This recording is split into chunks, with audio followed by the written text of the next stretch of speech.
হাকিমপুরের চ্যাংগ্রাম রোপণকৃত আমন ধানের চারাগাছ উপড়িয়ে ফেলে দিয়ে জমি দখলের চেষ্টা। এ বিষয়ে হাকিমপুর থানার 4 জনের বিরুদ্ধে অভিযোগ দায়ের। দিনাজপুরের হিলি থেকে মোহাম্মদ রিয়াজুল ইসলামের তথ্য ভিডিওচিত্রে দেখুন বিস্তারিত।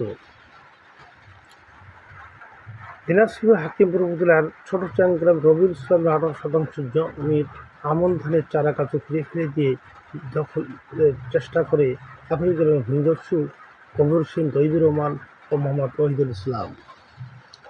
এ বিষয়ে হাকিমপুর থানায় মোসাম্মদ শিরিন আক্তার বাদী হয়ে 4 জনের বিরুদ্ধে একটি লিখিত অভিযোগ দায়ের করেন। মোহাম্মদ কবির হোসেন একজন ভূমিদস্যু, মামলাবাজ ও চাঁদাবাজ। পারিবারিক সূত্রে জমিটি 36 শতাংশের মধ্যে 18 শতাংশ মোহাম্মদ কবির হোসেন জমিটি ভুয়া জাল দলিল করে গোপনে পর্চা ও খাজনা খারিজ করে নেয়। এভাবে জমিটি ভুয়া জাল দলিল করে নেওয়ায় শিরিন আক্তার ও তার স্বামী মোহাম্মদ রবিউল ইসলাম আহমেদের নামে 5টি মিথ্যা মামলা করে দিনের পর দিন এই অসহায় কৃষক পরিবারটি আর্থিক ক্ষতিগ্রস্ত করে আসতেছে। মোসাম্মদ শিরিন আক্তারের স্বামী মোহাম্মদ রবিউল ইসলাম ও তার ভাসুরকে আরও একটি মিথ্যা মামলায় জেল হাজতে প্রেরণ করে। এই সুযোগে পরিকল্পিতভাবে গত 4/7/2026 তারিখে রোপণকৃত আমন ধানের চারা উঠিয়ে 30,000 টাকা ক্ষতি সাধন করেছে। মোহাম্মদ কবির হোসেনের 5টি মিথ্যা মামলার মধ্যে একটি মামলা বিজ্ঞ দিনাজপুর আদালতে মিথ্যা প্রমাণিত হওয়ায় বিজ্ঞ আদালতে বিচারক খারিজ করে দিয়েছে। অসহায় কৃষক কবির ইসলাম ও তাহার বড় ভাই 2 জনে গত 7/7/2023 তারিখ জামিনে আসেন। মোহাম্মদ কবির হোসেন একাধিক মিথ্যা মামলা দায়ের করে আর্থিক ক্ষতিগ্রস্ত করেই ক্ষান্ত হয়নি।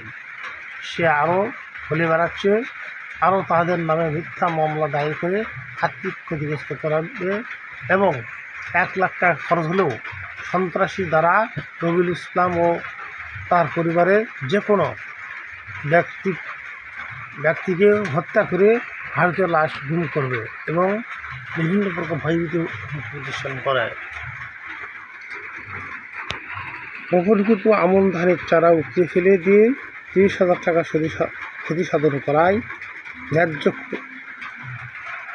ন্যায্য ক্ষতিগ্রস্ত টাকা বুঝে দেওয়া হোক এবং মিথ্যা মামলা করে জেল হাজত কেটে আর্থিক ক্ষতিগ্রস্ত করায় ভূমিদস্যু মোহাম্মদ কবির হোসেন ও তার 2 ভাইদেরকে আইনের আওতায় আনা হোক এমনটা আশা করেন মোহাম্মদ রবিউল ইসলাম ও তার স্ত্রী মোসাম্মদ শিরিন আক্তার সহ গ্রামবাসী। আমরা এখন জমি করে খাইতেছি, চুপ করে এলা নিয়ে এখন আসে আমাদের নামে মামলা করতেছি যে এটা আমাদের জমি, দলিল নিয়ে যায় আর কি দেখাচ্ছে, খারিজ খাজনা দেখাচ্ছে থানা একে। যখন বলে যে তোমার বাপ কার থেকে কিনেছে, তখন এই দলিল বার করো, তখন আর বার করতে পারে না। কোর্টে নিয়ে যায়, দলিল জমা দিচ্ছে, মেন দলিল যে আমার শ্বশুরের নামটা কাটে দিচ্ছে, ওটা কোর্টে ধরা পড়ে গেছে। জজ সাহেব কয়েছে এটা কাটা দলিল, এখানে নাম কাটে দেওয়া হয়েছে। সে স্বীকার খাইছে যে আমি কাটিনি, আমার বাবা কাটিছে, কারণ ওর বাবা মারা গেছে, ওর বাবার দোষ দিছে, কিন্তু ওর বাপ কাটেনি, ওই কাটিছে, দলিলটা ওই কাটিছে।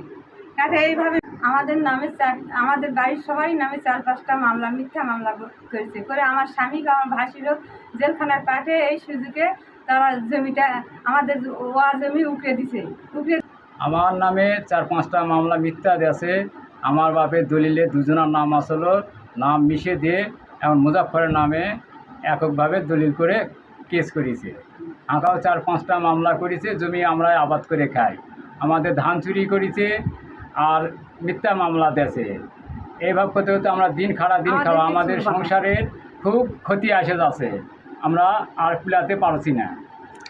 বিচার চাই, কাটা দলিলের আমরা বিচার চাই। জেলখানাতে আলম মিথ্যা মামলা দিয়ে আমরা 2 গায়ক জেলে ঢুকাইছে, লোকেরা যায় বাধা দেওয়ার পর ওটা উঠে মিথ্যা মামলা দিয়েছে। আমরা এটা সুবিচার চাই। আমরা বহুদিন যে জমিটা করে খাই, সেই জমির উপরে আমাকে মামলা দিয়েছে।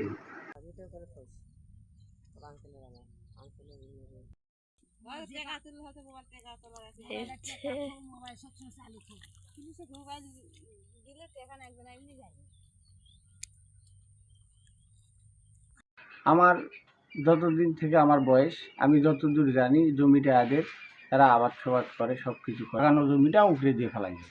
এগুলা নিয়ে একটা মিথ্যা হয়রানি মামলাতে তাদের একটা বিভ্রান্ত সৃষ্টি করেছে, হয়রানিমূলক একটা কথা, এবং আর্থিক ক্ষতিগ্রস্ত দিকে দাঁড়াইছে গরিব মানুষ।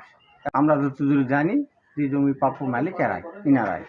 জমিটা এরাই আবাদ করে, এরাই গাড়িতে, ওরাই ওই ওয়াটা উঠে ফেলে দিচ্ছে। আমরা তো জানি এই জমি এতদিন ধরে এরাই আবাদ করে। জমি কিছুদিন আগে আমার সামনে, আমিও ছিলাম, মাঠে ছিলাম, এরা গাড়ে আসলো, যাদের সাথে গন্ডগোল তারা নাকি সব উপরে ফেল দিছে।